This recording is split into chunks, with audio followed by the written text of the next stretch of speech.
Et donc, elle était la femme de Domitien et elle a fait assassiner son mari. D'accord? Donc, un Horus de Domitien trouvé en 1839, c'est très rare, et donc toujours trouvé à l'amphithéâtre. Donc, on a dû, rappelez-vous tout à l'heure, on a parlé d'amphithéâtre, 1806, on avait Priscus Attalus, 1810, on a les trois solidi d'Arcadius, d'Honorius et de Valentinien III, et puis là, Eudolibus Severus, et puis là, maintenant, on a un Domitien. Donc, on a quand même beaucoup de monnaie d'or, et puis on n'a pas que ça, parce que là, je parle pas de l'or, mais il y a plein d'autres choses qu'on a trouvées aussi. Et puis ensuite, on a Trajan, rappelez-vous, on l'a vu tout à l'heure, où on l'a vu, Trajan? On avait 4 Henri Trajan à Allègre les Fumades, ainsi qu'à Norus de Nerva. C'est-à-dire que les Antonins sont très bien représentés, jusqu'à Marc Aurèle. Et puis ensuite, on a le trésor de Nîmes qui s'arrête à Caracalla, le médaillon d'or d'Alexandre Sévère monté en bijoux pour la trouvaille de Romulus, le posthume, et puis ensuite, plouf, il n'y a plus rien. L'Empire romain est mort dans la région de Nîmes, il faut attendre la fin du IVe siècle, c'est-à-dire Valentinien Ier, pour retrouver les pièces. Il y a un trou, c'est comme s'il y avait plus rien entre 266 et 367, 368. C'est-à-dire qu'on n'a pas frappé monnaie, ou en tout cas, ils n'ont pas circulé à Nîmes. Qu'est-ce qui a pu se passer pendant ce temps-là? Alors, il y a 3 solutions. La première solution, c'est qu'on n'a pas encore trouvé d'Aurélie. Il suffit qu'on trouve un Constantin ou n'importe quoi d'autre et ça viendra boucher le trou. On trouve encore aujourd'hui des pièces tous les jours. Elles ne sont pas forcément intéressantes, mais on les trouve. Deuxièmement, l'or n'arrive plus. Et en effet, de la même façon, et on en parlait tout à l'heure, je crois que c'était avec Madame Gauthier, quand on parlait d'Arles et de la fameuse exposition qui a lieu sur le buste de César, et que je vous invite tout ça à aller voir parce que c'est merveilleux, même si c'est de l'autre côté de la frontière.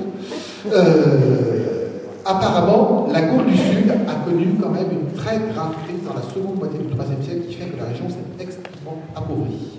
Et elle ne retrouve une certaine santé au début du IVe, et justement avec, disons, le Constantin et sa famille. Et il n'est pas impossible que Nîmes ait connu aussi cette éclipse qui est confirmée en archéologie par l'abandon de pas mal d'habitations et surtout la rétractation d'une partie sur Nîmes de l'habitat et l'abandon de certaines parties importantes de structures. Alors là, c'est plus de l'administratique, mais on a le droit de citer de l'archéologie. Les archéologues se servent souvent de l'administratique pour tâter leur poche. C'est réciproque et c'est bien normal. Et puis ensuite, là, nous avons quelque chose de très intéressant. Par exemple, à Paris, eh bien, à Paris, 4e, 5e siècle, j'ai presque rien. On parle bien de Julien, qui avait laissé son trésor dans les termes, il y a plein de gens qui ont essayé de le chercher, mais on n'a jamais trouvé. Et on a très peu de monnaies isolées. On a quelques monnaies qui s'arrêtent grosso modo à Valentinien. À Nîmes, nous avons des monnaies jusqu'au début du 5e siècle, puisque la monnaie la plus récente, c'est Valentinien III, donc il n'y en a pas un, il y en a deux, il y en a un à Nîmes et un en trouvaille isolée. Donc ça veut dire que la région était encore fortement romanisée, et c'est normal, depuis 417, Arles est préfecture des Gaules. Ah oui, parce qu'avant c'était Trèves, mais comme Trèves a été pris par les Germains, le Vandales, tout ce que vous voulez, tous ces peuples barbares qui vont se ruer un petit peu sur la Gaule et qui vont aller en faire leur cercle de villégiature pendant plus d'un siècle et vont la piller allègrement. Et donc Trèves a été abandonnée le 31 décembre 406, 1er janvier 407, le Rhin est gelé, les barbares passent. Et puis bon, c'est la fin de la romanisation dans cette région-là. Il a fallu trouver une nouvelle capitale pour les Gaules. Et Arles est devenue capitale des Gaules en 417. Ce qui fait que, en quelque sorte, Nîmes, placé en arrière-pays, est devenu une sorte de rempart contre la descente des gens qui descendaient. Je veux dire chez nous, c'est pas chez nous, c'est pas chez vous. C'était les Visigoths en particulier. Et puis après, à la fin du 5e siècle, vous aurez les Ostrogoths qui viendront venir aussi vous faire un petit tour et un petit concours. Donc, forte romanisation et trouvailles confirmées de monnaie. Alors, est-ce que les monnaies sont un indicateur valide, justement, d'une habitation, d'une pénétration?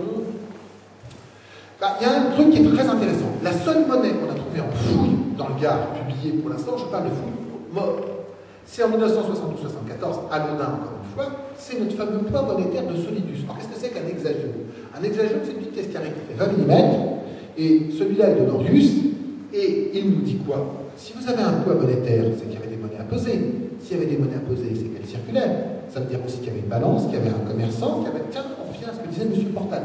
Le méchant mot, il faut parler de fric et d'argent, c'est économique. Oui, parce que la monnaie, on en a parlé historiquement, on en a parlé, disons, de façon un petit peu drôlatique avec nos commodes et autres Néron, mais c'est aussi là le nerf de la guerre, quelle que soit la période, quelle que soit l'histoire. C'est ce qui permet de savoir si on est riche ou pauvre.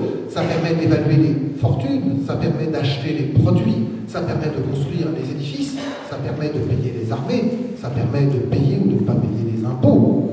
Donc cette monnaie semble nous prouver, en tout cas par l'or, que l'or circulait parfaitement bien au 1er et 2e siècle, mais par contre, et très bien à la fin du 4e au 5e, et par contre nous avons un trou assez important pour le 3e. Reste de la République, car en effet la Narbonnaise, fondée en 118 par Dionysius Aenobarbus. C'est qui c'était Aenobarbus? C'était l'arrière-grand-père de Néron. Et vous savez ce que ça veut dire, Aenobarbus? Pardon? Oui, c'est ça, c'est la barbe rousse. Je regarde pas, je préfère, je vous le jure. Et donc, en effet, Aenobarbus, fondateur de Narbonne. Et donc, pas de monnaie de la République en or. Et on a des trouvailles de la République, mais pas en nombre. Donc ça veut dire que la romanisation s'est faite progressivement et relativement tardivement. On arrive à la conclusion. Bien, que va-t-il rester de tout cet ensemble? Vous savez donc que nous avons 28 trouvailles, 27 trouvailles de monnaie en or, une trouvaille de monnaie en bronze. Vous avez un inventaire, et bien maintenant vous allez pouvoir le comparer. Car ce qui est intéressant, et c'est l'autre chose, c'est de savoir où ont été trouvées ces monnaies. La moitié des monnaies viennent de l'arrondissement de Nîmes. Intéressant. C'est-à-dire que sur 28 trouvailles, 14 région de Nîmes. Ensuite, vous avez 3-4 monnaies dans la région d'Anduze et d'Alès. Et ensuite, dans le nord du département, il n'y a pratiquement aucune trouvaille dans le sud, et en particulier pour l'or. Quelle était la ville importante qui était dans le coin? C'est pas Montpellier. Pardon? Béziers, oui, mais c'est un petit peu loin déjà. Béziers est important. Il y a Narbonne, bien sûr. Latte, rappelez-vous, Latte. On n'a pas de monnaie, on a plusieurs trésors de monnaie à Latte, on n'a pas de monnaie d'or à Latte. Donc, et d'autre part, comme d'habitude, les Cévennes sont relativement pauvres. En revanche, très intéressant, il faut regarder. Et moi, je n'avais pas percuté, c'est ce matin, en baladant, en regardant la carte avant-hier, vous avez 3 monnaies d'or en trouvailles isolées le long d'une rivière. Laquelle? Regardons. Non. Plus haut. Là, la 16. Qu'est-ce qu'elle charrie, la 16, à part de... Voilà. D'accord? Bon, elle ne s'était pas frappée à 16, hein, puisqu'il n'y a pas d'atelier. Hein. Le seul atelier, c'est peut-être Nîmes, et encore. Mais néanmoins, on a 3 trouvailles isolées qui suivent le cours de la 16. Ça, c'est quand même amusant. Donc, ce qui veut dire que les angles de pénétration, outre les routes romaines, quelle est la principale voie dans la région? Pardon? Voilà, la voie de Siciaque, qui est la plus grande des voies. C'est la voie qui permet, c'est en plus la plus ancienne, puisque c'est toujours Dionysius Aenobarbus, on préfère Aenobarbus. Et donc, c'est celle qui a été construite justement pour aller de l'Italie à Narbonne, et ensuite aller en Espagne. Et le réseau routier, justement, va être énormément densifié au 1er siècle, grâce à qui? Pardon? Non, c'est Agrippa. Agrippa, c'est l'ami d'Auguste, c'est le gendre d'Auguste. Et lui va restaurer tout le réseau. Et en particulier, pourquoi vous savez que c'est Agrippa qui est très important pour la région?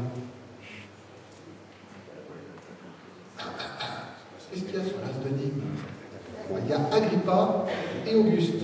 Et Agrippa était en charge jusqu'à sa mort en 13 avant Jésus-Christ, était en charge de la Gaule. Et en particulier, on sait qu'il a été dans le coin. Il a peut-être même été à Nîmes, il a organisé en partie le réseau de la voie Agrippensis à partir d'ici. Donc, et pour finir, et ça sera la fin, j'espère, pour vous, et après, à vous la parole, chacun son tour, ça sera moi qui serai sur la grille. Ces monnaies nous apprennent beaucoup de choses. Elles nous lient à notre passé, nous permettent de l'appréhender mieux, de le découvrir, de le connaître. C'est pour ça que le petit marque-page avec les 12 Césars vous permettra de vous rappeler quels étaient les premiers. Que le petit opuscule que la FFI vous a offert par le biais du Club initiatique Cévenol vous permettra de retrouver tous les empereurs d'Auguste à Romulus Augustule. Et que le petit opuscule que je vous ai fait, qui est à votre disposition pour ceux qui ne l'auraient pas encore ou ceux qui l'ont déjà, vous rappellera que votre département est riche en trouvailles monétaires. À vous de continuer et de passer le témoin pour faire que la chaîne ne se rompe pas. Comme on est sur une scène de théâtre, je vous dirai merci, bonsoir, à la prochaine. Les décors étaient de Roger Hart et les costumes de Donald Cardwell.